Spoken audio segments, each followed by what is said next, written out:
Quy Nhơn, thành phố biển tỉnh Bình Định với những đường bờ biển dài thơ mộng nằm uốn lượn nép mình bên cạnh những dãy núi xinh đẹp. Với đặc trưng phía trước là biển, phía sau là núi đã biến Quy Nhơn trở thành một trong những thành phố du lịch biển xinh đẹp nhất.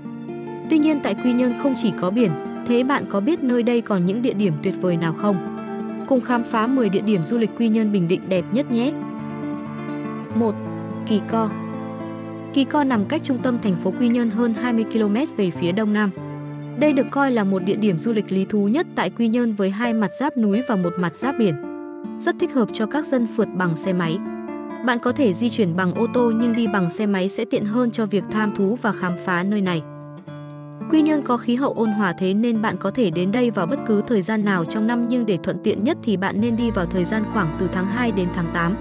Lúc này thời tiết mát mẻ, ít mưa hơn, dễ dàng cho việc đi lại và tham quan.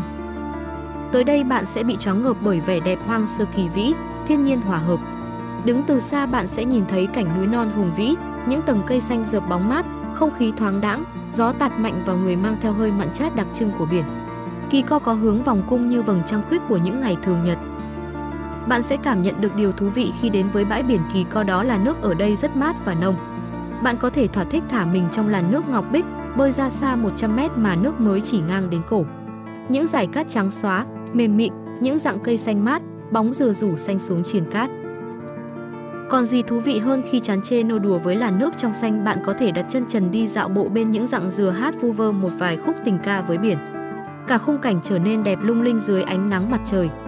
Bãi tắm Kỳ Co đẹp lung linh như một hòm kho báu chất đầy đá quý. Ánh mặt trời chiếu rọi mặt biển trong xanh lấp lánh, trông xa như được dát bạc, những hạt cát óng ánh như những viên kim cương bé nhỏ. Những phiến đá ở đây gắn kết với nhau, khi thủy triều lên mang theo nước ùa vào giữa các khe đá đó tạo nên những hồ bơi nhân tạo tuyệt đẹp. Nước không trôi xuống mà như muốn níu giữ lắng đọng vào lòng đá, nghịch ngợm nô đùa mơn man, nũng nịu chân núi như những đứa trẻ nghịch ngợm. Hồ bơi nhân tạo rất mát, nước trong xanh, bạn có thể nhìn thấy rõ cả đáy lòng hồ bơi. Một hồ bơi nhân tạo có thể chứa được 5 đến 7 người. Rất thích hợp cho sự khám phá gia đình, lại rất an toàn cho trẻ nhỏ bơi lội trong đó. Vào buổi sáng khi mặt trời vừa ló dạng, nước biển Kỳ Co trong xanh như một tấm gương phản chiếu của bầu trời. Bạn có thể ra biển sớm để ngắm nhìn cảnh hoàng hôn thơ mộng. Những giọt sương mai còn đọng lại trên những phiến lá rơi nhỏ từng giọt vào lòng cát mịn. Thật yên tĩnh, thật thanh bình dễ chịu. Ánh mặt trời đỏ lừ dần dần hiện ra sau đám sương mây mờ ảo. Những con thuyền chập trùng trên biển với câu hát khoan hò cho một ngày rạng rỡ bội thu. Không chỉ thế, ở đây còn có những vách đá, tảng đá to, phần chân vuông càng lên cao càng nhọn hoắt nhô lên giữa biển, trông như những chiếc tháp nhỏ hay ngọn trông chọc lên bầu trời. Khi nước thủy triều rút xuống, một con đường men theo vách đá sẽ hiện ra. Bạn còn có thể đi dọc theo dải vực núi gần bờ để đi ra thăm thú biển. Lội trong làn nước mát lành, đùa nghịch cùng sóng biển, lật những cọng rong rêu biển để bắt những động vật biển bé nhỏ. Đặc biệt, bạn hãy lên lịch thưởng thức trọn vẹn biển Kỳ Co Quy Nhơn bằng việc ngắm san hô ở bãi dứa. Đi ghe, thuyền ra bãi dứa rất phổ biến. Bạn có thể hỏi và hẹn lịch với các chủ ghe ở khu vực bãi biển trong ngày đầu tiên đến để có kế hoạch ra bãi dứa vào ngày nắng đẹp, tránh ngày mây mù u ám. Bạn chỉ cần chuẩn bị những đồ dùng cần thiết như một chiếc áo phao, kính râm là bạn có thể bơi trên mặt nước biển, ngắm nhìn cảnh sắc biển trời và những rặng san hô nhiều màu sắc thú vị. Du khách tới đây còn có thể thuê thuyền hay cano để đi khám phá biển, đi câu cá, hoặc theo ngư dân ra biển để xem công việc đánh bắt hải sản thường ngày của họ.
Bãi dứa.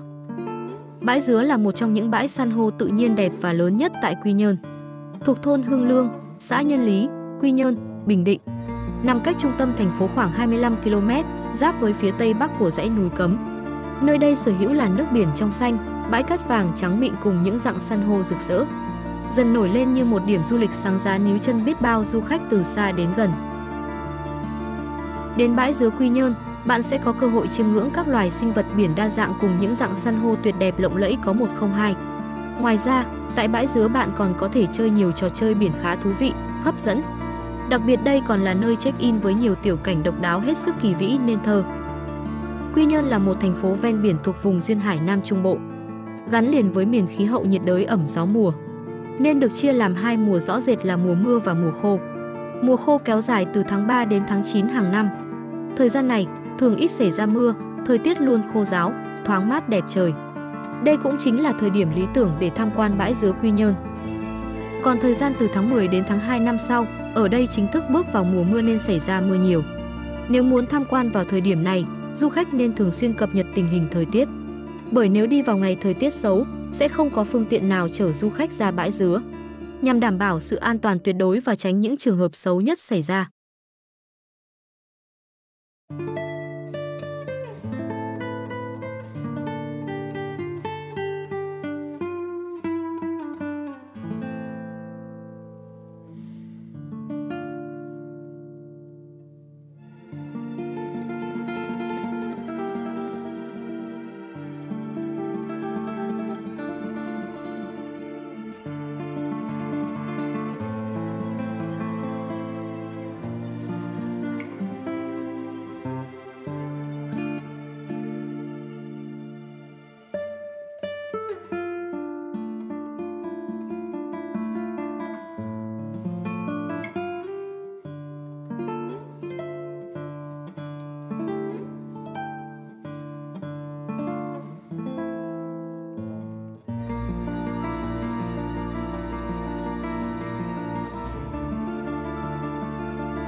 Ba, eo gió. Eo gió thuộc khu vực 3, thôn Lý Lương, xã đảo Nhân Lý, thành phố Quy Nhơn, tỉnh Bình Định. Là một eo biển xanh, đẹp hình vòng cung được những dặng núi đá cao uốn cong ôm trọn vào lòng. Không biết từ bao giờ hay xuất phát từ lòng mến mộ cảnh đẹp của các nhiếp ảnh gia và du khách khi đến tham quan tại đây, mà địa danh eo gió đã được phong tặng là nơi có cảnh hoàng hôn đẹp nhất Việt Nam. Cái tên eo gió đã được người dân nơi đây đặt từ khá lâu xuất phát từ vị trí địa lý của nó. Nhìn từ xa eo gió giống như một cái yên ngựa, nằm giữa hai mỏm núi cao kề bên biển. Mặt khác nếu đứng từ trên cao nhìn xuống lại tựa như một cái phễu, vì thế eo gió luôn đón gió từ biển thổi vào với sức gió rất mạnh. Vào mùa đông, biển động dữ dội mang theo những cơn mưa và gió lớn, hơi lạnh của nước biển kèm theo những đợt sóng dâng cao sẽ bào mòn đá nơi đây. Theo thời gian đã tạo nên những khe rãnh xẻ ngang đồi núi, hình thành các vách núi sừng sững. Chính những yếu tố thiên nhiên này đã tạo cho eo gió một vẻ đẹp hoang sơ và kỳ vĩ. Từ trên đỉnh eo gió, du khách có thể phóng tầm mắt ra xa, toàn bộ quang cảnh xã đảo Nhân Lý như nằm dưới chân mình. Nào là cảnh ngư dân đánh bắt cá, cảnh bà con ngư dân tranh mua hải sản khi thuyền vào bờ, là chùa Phước Sa, ngôi chùa có kiến trúc tuyệt đẹp. Linh thiêng và tượng Quan Âm trên đỉnh núi hướng ra biến như dõi theo, phù hộ độ trì cho bà con ngư dân trong vùng, là tịnh xá Ngọc Hòa với tượng Phật Bà Quan Âm hai mặt lớn nhất Việt Nam. Tất cả hòa quyện với nhau giữa mênh mông biển trời, tạo nên một thắng cảnh eo gió tuyệt đẹp như chốn bồng lai. Ngoại trừ mùa biển động, du khách có thể đến tham quan eo gió trong quãng thời gian từ tháng 3 đến hết tháng 9 âm lịch.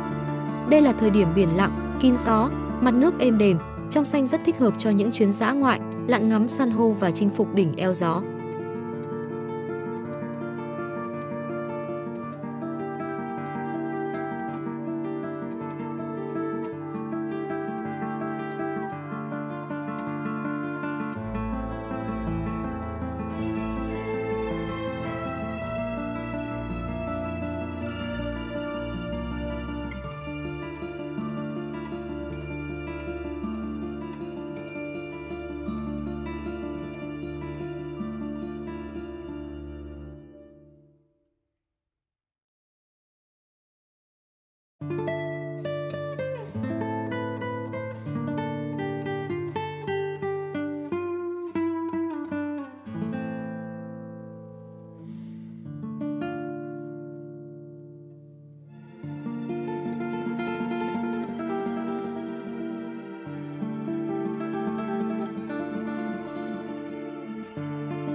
4.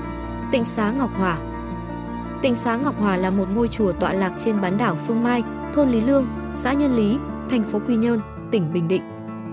Nằm giữa làng chài yên bình và được bao bọc bởi bãi biển xanh ngát, sóng vỗ lăn tăn nên địa điểm du lịch Quy Nhơn này càng thêm phần thanh tịnh. Ngoài ra, nơi này còn nằm cạnh thắng cảnh eo gió Quy Nhơn thơ mộng, khiến cho bức tượng đôi Phật Bà Quan Âm lại càng được tôn lên vẻ uy nghiêm, lộng lẫy, tráng lệ. Vì vậy, Tịnh xá Ngọc Hòa đã trở thành điểm đến thu hút đông đảo du khách tham quan, đặc biệt là những tín đồ Phật giáo. Tịnh xá Ngọc Hòa Quy Nhơn được khởi công xây dựng từ năm 1960 bởi Cố Đức Thầy Thích Giác An và sau 2 năm, nơi này đã chính thức hoàn thành vào tháng 5 năm 1962. Trải qua thời gian dài, ngôi chùa đã được các trụ trì tu sửa và mở rộng, khang trang hơn nhưng vẫn giữ nguyên được nét tâm linh vốn có. Ngày nay, Đại Đức Thích Gia Chi là trụ trì chính của chùa. Ban đầu, nơi này được xây dựng bằng vật liệu nhẹ, nhưng do tọa lạc tại vị trí khá cao trên dốc núi, nên đã được bê tông hóa và mang đậm phong cách của hệ phái Khất Sĩ. Đặc biệt, chánh điện được thiết kế kết hợp giữa nét cổ kính và một chút hiện đại, tạo hình được ví như chiếc chìa khóa nằm dọc theo hướng Bắc Nam. Trung tâm là nơi thờ tự Tam Bảo, Phật Pháp Tăng, với kiến trúc hình bát giác độc đáo tạo nên một không gian vô cùng trang nghiêm và thanh tịnh. Sở hữu vị thế đắc địa, lưng tựa núi, mặt hướng biển, xung quanh là cây cối quanh năm xanh tốt, nơi đây đã thu hút đông đảo du khách và những người theo đạo Phật tới thăm hàng năm. Đặc biệt, khuôn viên Tịnh xá Ngọc Hòa được bài trí rất nhiều cây cảnh, cây ăn quả, cây cổ thụ cùng những bức tường cổ kính phủ đầy rêu phong, giúp cho không khí ở đây mát mẻ, trong lành hơn và cũng mang đến một điểm dừng chân tuyệt vời cho những người yêu thiên nhiên. Đến đây, du khách không chỉ được tham quan, chiêm bái mà còn có thể ngắm nhìn bức tranh thiên nhiên vô cùng sống động với bốn bề biển cả và cây cối tươi tốt, rất đỗi yên bình. Có thể nói kiến trúc nổi bật nhất tại Tịnh xá Ngọc Hòa chính là tượng đôi Phật Bà Quan Thế Âm. Với chiều cao khoảng 30 m, đây là bức tượng Phật đôi cao nhất tại Việt Nam hiện nay. Trong đó, một bức hướng về phía Bắc là Quan Thế Âm Nam Hải. Tượng còn lại hướng về phía Nam là Quan Thế Âm Kết Tường. Trước đây, bức tượng hướng về phía Bắc được sơn màu bạc, tượng trưng cho biển bạc, mong muốn sự thịnh vượng, bình an cho ngư dân trên biển. Còn bức tượng hướng về phía Nam được sơn màu vàng, tượng trưng cho rừng vàng, mong muốn sự thịnh vượng, an lạc cho tất cả chúng sinh và các dân tộc của đất nước. Tuy nhiên, theo nguyện vọng của nhân dân địa phương, sự nhất trí của Phật tử và sư trụ trì, đôi tượng Phật đã được sơn toàn bộ bằng sơn mủ vàng để chống sự ảnh hưởng của thời gian. Không chỉ chiều cao, bức tượng Phật đôi tại Tịnh xá Ngọc Hòa Nhân Lý còn gây ấn tượng với những đường nét điêu khắc tinh xảo và độc đáo. Mỗi bức tượng đại diện cho sự thăng hoa tinh tế của một vị thần từ những nền văn hóa khác nhau, đôi mắt lấy từ Tây Tạng, thân hình của một người mẫu Việt Nam. Chiếc khiên ở giữa và hình ảnh ngọn lửa hủy diệt lấy cảm hứng từ thần Shiva của Ấn Độ và bức bích họa được lấy từ văn hóa Champa. Ngoài ra, bên trong thân tượng Quan Thế Âm được xây rỗng gồm nhiều tầng, có thể đặt được khoảng 2.000 bức tượng cỡ nhỏ, cùng đầy đủ thông tin cần thiết về ý tưởng và quá trình hoàn thiện tượng để lưu giữ, truyền lại cho thế hệ sau. Đế của tượng được xây bằng đá tổ ong, tuân theo kỹ thuật truyền thống của Bình Định.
Năm, mộ Hàn Mặc Tử. Nếu có dịp đến Quy Nhơn, đừng quên viếng thăm mộ Hàn Mặc Tử, nơi an nghỉ cuối cùng của người nghệ sĩ tài hoa nhưng bạc mệnh. Hàn Mặc Tử sinh năm 1912, mất năm 1940, tên thật là Nguyễn Ngọc Trí. Trong cuộc đời sáng tác thơ văn, Hàn Mặc Tử là người khởi xướng xu hướng trường thơ loạn với phong cách viết thơ độc đáo. Ông cũng là người tiên phong cho dòng thơ lãng mạn hiện đại Việt Nam. Các tác phẩm của Hàn Mặc Tử có sức ảnh hưởng mạnh mẽ với nền văn học nước nhà, tiêu biểu có thể kể đến như Lệ Thanh Thi Tập, Thơ Điên, Duyên Kỳ Ngộ. Tài hoa nhưng bạc mệnh, Hàn Mặc Tử ra đi khi tuổi đời còn rất trẻ, 28 tuổi do căn bệnh phong quái ác. Năm 1940, Hàn Mặc Tử qua đời và được an táng tại Quy Hòa. Đến 20 năm sau, phần mộ của ông được gia đình và bạn bè di rời về đồi Thi Nhân, Quy Nhơn, tỉnh Bình Định. Hiện tại, ngôi mộ của ông vẫn được chăm sóc cẩn thận và trở thành một trong những điểm tham quan thu hút du khách khi đến với thành phố biển miền Trung thơ mộng. Mộ Hàn Mặc Tử có thiết kế đơn giản với cấu trúc theo hình chữ nhật vuông vức, có tượng thánh giá được xây dựng trên một gò đất nhô lên hướng thẳng ra biển. Dưới phần mộ là những bậc thang đá ong được xếp thoải để bước lên phần mộ chính. Phía trên là tượng mẹ Maria hiền từ nhìn xuống. Trên bia mộ có một chiếc bảng đen ghi tên những người đóng góp, có công xây dựng nên phần mộ này. Khu vực xung quanh phần mộ chính được trồng hoa, cây xanh mang đến không khí thơ mộng, bình yên cho du khách đến thăm.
7.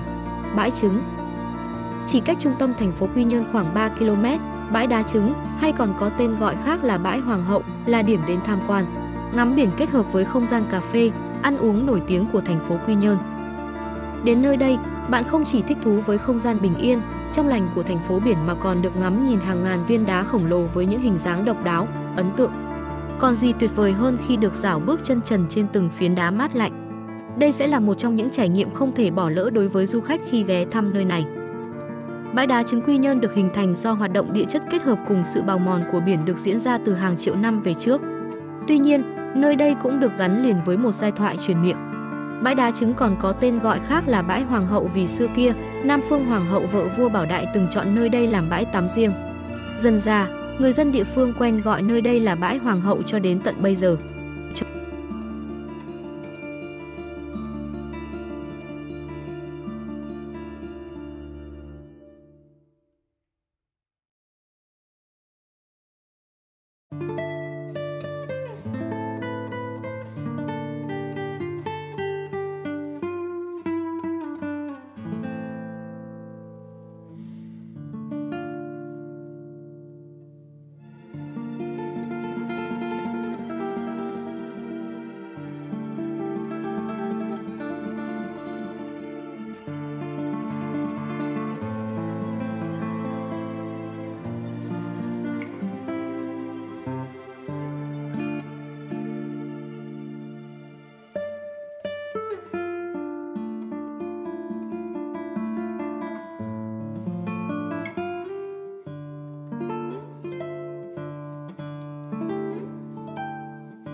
8. Tháp Đôi. Tháp Đôi Quy Nhơn chính là một trong những công trình kiến trúc độc đáo mà khi nhắc tới Bình Định, du khách nào cũng muốn đặt chân tới thăm Tháp Đôi này. Có người đã từng nói, gương mặt của Quy Nhơn là biển, cốt cách của Quy Nhơn là võ cổ truyền. Tâm hồn của Quy Nhơn là đồi thi nhân nơi thi sĩ Hàn Mặc Tử yên nghỉ và lịch sử của Quy Nhơn chính là di tích Tháp Đôi. Về vị trí địa lý, Tháp Đôi Quy Nhơn tọa lạc tại một khuôn viên trải đầy thảm cỏ và cây xanh rộng lớn với diện tích lên đến 6.000 m² trực thuộc đường Trần Hưng Đạo, phường Đống Đa, thành phố Quy Nhơn, tỉnh Bình Định. Có thể nói, tòa tháp này sở hữu vị trí không chỉ đặc biệt mà còn vô cùng lý tưởng. Có thể bạn đang thắc mắc là vì sao lại đặc biệt? Thông thường, các tòa tháp trăm thường được xây dựng nằm trên các đỉnh đồi và cách xa khu dân cư sinh sống. Tháp Đôi Quy Nhơn tuy không nằm trên một đỉnh đồi nhưng lại nép mình trong một khuôn viên xanh mát được bao phủ bởi thảm cỏ và nhiều cây xanh. Điều đặc biệt hơn cả là bên ngoài khuôn viên thì vẫn là những hộ dân cư bình thường đó. Ngoài ra, điều khiến tòa tháp này trở thành một điểm du lịch lý tưởng vì nơi đây nằm cách trung tâm thành phố chỉ từ 5 đến 10 phút di chuyển vô cùng nhanh chóng và dễ đi. Thích hợp để người lớn có dịp tham quan mà không phải lo lắng về đường đi quá xa. Bên cạnh đó, nhờ vào khuôn viên xanh ngát rộng lớn, tòa tháp như tách mình ra khỏi những xô bồ của phố thị ồn ào và nổi bật với diện mạo uy nghiêm, cổ kính. Nếu có dịp ghé chơi thành phố biển xinh đẹp này, bạn đừng quên ghé tham quan Tháp Đôi Quy Nhơn nhé. Về lịch sử hình thành, Tháp Đôi Quy Nhơn mang âm hưởng của kiến trúc Khmer trong nó bởi nơi này được xây dựng vào cuối thế kỷ 12 khi nước Champa và Chân Lạp, nhà nước đầu tiên của người Khmer, vẫn còn xảy ra chiến tranh kéo dài. Ngoài ra, tòa tháp đôi này còn được biết với những tên gọi khác như Tháp Hưng Thạnh hay Tháp Sri Banoi trong tiếng Di-dai. Về kiến trúc tổng thể, do là tòa tháp đôi nên nơi này gồm có hai tòa tháp chính là tháp phía Bắc và tháp phía Nam đứng cạnh nhau. Trong đó, tháp lớn cao 20m và tháp nhỏ cao 18m tựa như một đôi nam nữ vậy đó.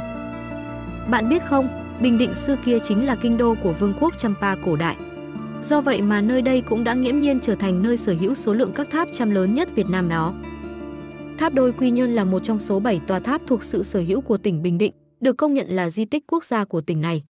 Có thể nói, nếu xét về kiến trúc thì tháp Đôi Quy Nhơn lại khá khác biệt so với những anh chị em họ hàng của mình tại tỉnh Bình Định. Đại đa số các tháp Chăm tại Việt Nam đều mang phong cách Nam Ấn, ngoại trừ các đền tháp như Hưng Thạnh, tháp Đôi Quy Nhơn và Bằng An là sở hữu lối kiến trúc mang phong cách Bắc Ấn mà thôi. Các tòa tháp Champa thường thờ các vị thần Hindu và các vị vua Chăm, và tại tháp Đôi Quy Nhơn thì nơi đây lại thờ Linga và Joni. Trong đó, Linga là biểu hiện đặc tính dương còn Joni là biểu hiện đặc tính âm của thần Shiva, Ấn Độ. Cùng chung với nhau, cả hai biểu tượng cho sự hợp nhất của tiểu vũ trụ và đại vũ trụ, của quá trình sáng tạo và tái sinh vĩnh cửu thiêng liêng và của sự kết hợp giữa nam tính và nữ tính. Ngoài ra, bạn có thể dễ dàng quan sát thấy tòa tháp đôi này được cấu tạo nên từ gạch nung đỏ được đắp san sát đều khít nhau cùng các chi tiết điêu khắc có tính nhịp điệu, lặp lại, đối xứng hoặc giật cấp, càng về sau sẽ càng nhỏ hơn trước hoặc ngược lại. Đến với tháp Đôi Quy Nhơn, chiêm ngưỡng công trình nghệ thuật tôn giáo độc đáo từ trí tuệ và bàn tay tài hoa của người Chăm xưa, ngậm ngùi trước phế tích còn lại của một vương triều đã mất, lắng lòng trước sự khắc nghiệt của thời gian và dâu bể tang thương chắc chắn sẽ đem lại cho du khách nhiều điều thú vị.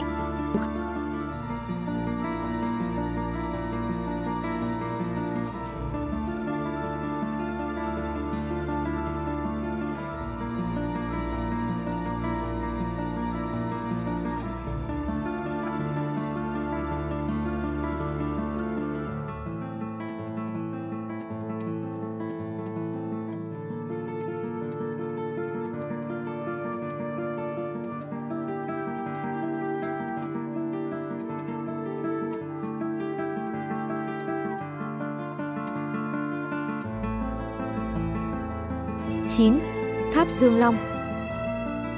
Tháp Dương Long là cụm di tích gồm 3 tháp Chăm thẳng hàng trên một gò cao thuộc huyện Tây Sơn, tỉnh Bình Định. Tháp Dương Long được xây dựng vào cuối thế kỷ 12. Đây là thời kỳ phát triển rực rỡ nhất của nền văn hóa Champa. Cụm tháp này gồm 3 tháp, tháp giữa cao 42m, tháp Nam cao 36m và tháp Bắc cao 34m.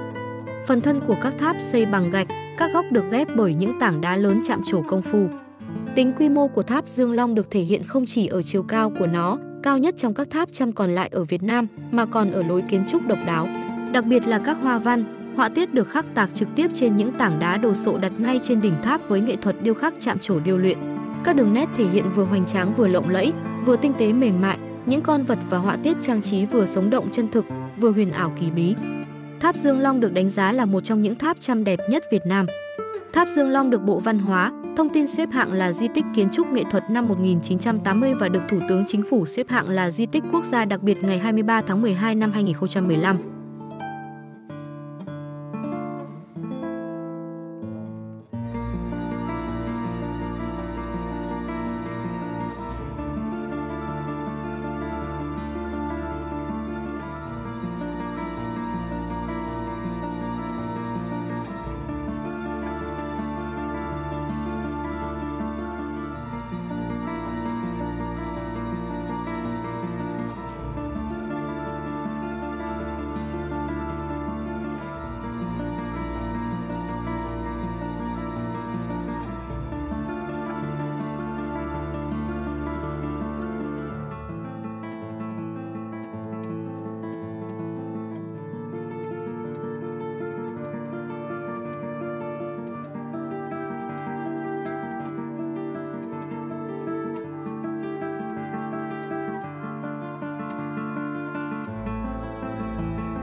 10.